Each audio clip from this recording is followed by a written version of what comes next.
السلام علیکم ورحمۃ اللہ وبرکاتہ۔ حامد و مصلی اما بعد، معزز محترم سامعین کرام، دینی اور اسلامی بھائیو، آج ہم انشاءاللہ 7واں باب شروع کریں گے۔ ریاض الصالحین کا 7واں باب ہے یقین اور توکل کے بیان میں۔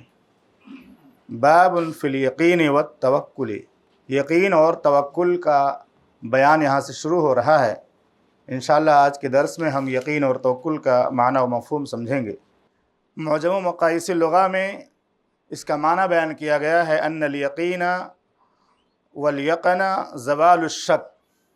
یقین اور یقن کا جو لفظ ہے عربی زبان میں، وہ شک کے زائل ہونے کے معنی میں آتا ہے، یعنی شک کے اپوزٹ میں ایک ہوتا ہے شک اور ایک ہوتا ہے یقین، اور اسی لیے کہا جاتا ہے استیقنت و ایقنت۔ اور ابن عاشور رحمہ اللہ فرماتے ہیں الیقین العلم الجازم الذی لا يحتمل الشک۔ یقین ایسے ٹھوس علم کو کہا جاتا ہے، ایسے پختہ علم کو یقین کہا جاتا ہے جس میں شک کی گنجائش نہ ہو، شک کا احتمال نہ ہو۔ اسی طرح ابن الجوزی رحمہ اللہ فرماتے ہیں کہ یقین کہتے ہیں ایسے علم کو، ایسی معلومات کو جس سے انسان کو بھروسہ ہو جائے اور اس پر انسان کو اعتماد ہو جائے اور دل مطمئن ہو جائے۔ ایسا علم جس سے انسان کا دل مطمئن ہو جائے اسے یقین کہا جاتا ہے۔ پھر آگے فرماتے ہیں فَكُلُّ يَقِينٍ عِلْمٌ وَلَيْسَ كُلُّ عِلْمٍ يَقِينًا۔ ہر یقین کو علم کہا جائے گا لیکن ہر علم کو یقین نہیں کہا جائے گا۔ جو بھی یقینی چیز ہے اسے علم کہیں گے، لیکن ہر علم یقینی نہیں ہوتا ہے۔ جیسے کہ اللہ رب العالمین نے عیسیٰ علیہ السلام کو جنہوں نے قتل کیا تھا ان کے بارے میں فرمایا وَمَا قَتَلُوهُ يَقِينًا۔ انہوں نے یقینی طور سے انہیں قتل نہیں کیا، ایک طرح ان کو علم ہے، ایک اندازہ ہے کہ ہم نے قتل کر دیا، لیکن یقینی طور سے انہوں نے قتل نہیں کیا۔ ان کا بھی ایک دل مطمئن نہیں تھا اس پر کہ ہم نے ان کو صحیح معنوں میں قتل کیا ہے۔ اسی طرح سے محققین کی ایک جماعت کا کہنا ہے الیقین من الایمان بمنزلۃ الروح من الجسد۔ یقین کا ایمان سے اسی طرح گہرا تعلق ہے۔ جو آدمی مومن ہوگا اس کا ایمان اور یقین مضبوط ہونا چاہیے۔ اللہ کے بارے میں جو بھی معلومات ہے یقینی معلومات ہونی چاہیے۔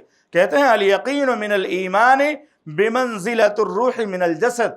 یقین کا ایمان سے ویسے ہی تعلق ہے جیسے روح کا جسم سے تعلق ہے۔ روح اور جسم باہر مل جائے تو انسان زندہ رہتا ہے، اور اگر الگ ہو جائے تو اس کی موت ہو جاتی ہے۔ تو یہ یقین کا جو ہے معنی مفہوم تھا۔ اور اسی طرح سے اردو زبان میں ایک دوسرا لفظ جو ہے وہ ہے توکل۔ توکل کے معنی ہوتے ہیں سپرد کرنا، اعتماد کرنا، بھروسہ کرنا۔ اللہ وحدہ لا شریک پر دل سے اعتماد کرنا۔ شرعی توکل، شرعی بھروسہ کیا ہے؟ شریعت کے اعتبار سے بھروسہ کسے کہا جاتا ہے، توکل کسے کہا جاتا ہے؟ اس میں 3 چیزیں پائی جاتی ہیں۔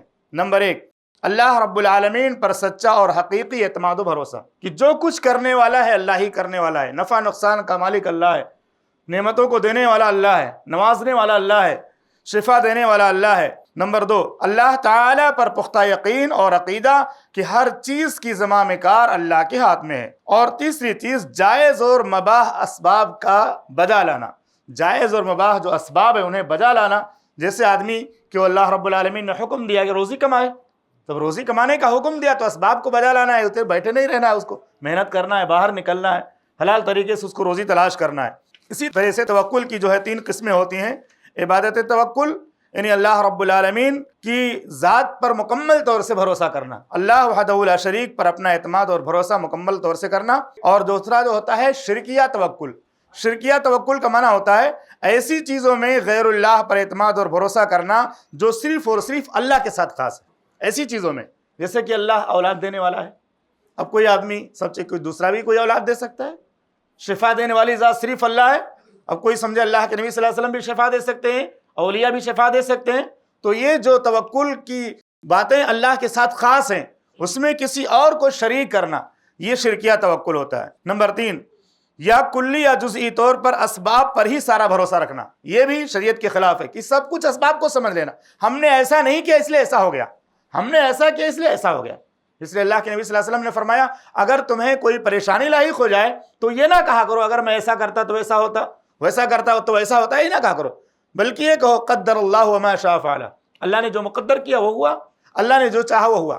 کبھی کبھی ہم بہت سی کوششیں کرتے ہیں نیکی کے لیے بھی، اچھے کام کے لیے بھی، دنیا کی ضرورتوں کے لیے بہت کوشش آدمی کرتا ہے، لیکن کوشش کرتے کرتے اسی جگہ پہ رہتا ہو جب تک اللہ کی مدد نہیں آتی ہے، جب تک اللہ کی توفیق نہیں شامل حال ہوتی ہے، آدمی وہیں پہ کھڑا رہتا ہے۔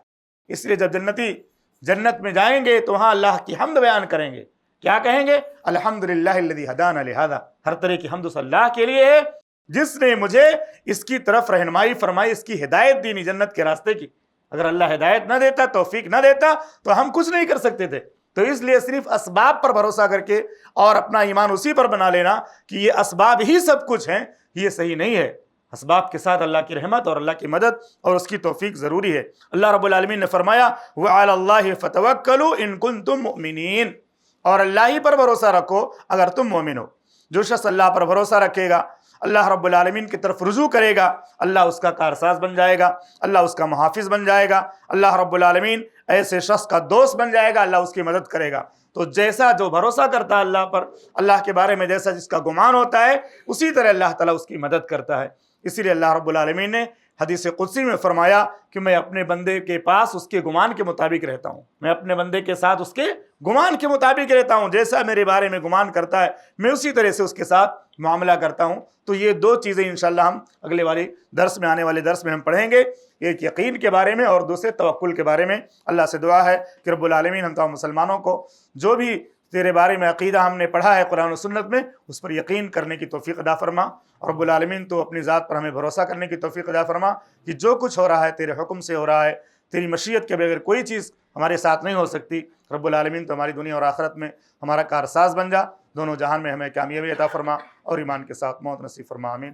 وصلی اللہ علیہ وسلم۔ ایسے ہی فائدہ مند اسلامک ویڈیوز دیکھنے اور منہج سلف پر کتاب و سنت کی تعلیمات کو عام کرنے میں ہمارا تعاون کرے، تاکہ آپ کے لیے ذریعہ نجات، جنت کے حصول کا سبب، ساتھ ہی مال میں برکت و اضافے کا ذریعہ بھی بنے۔ آمین۔ جزاک اللہ خیرن۔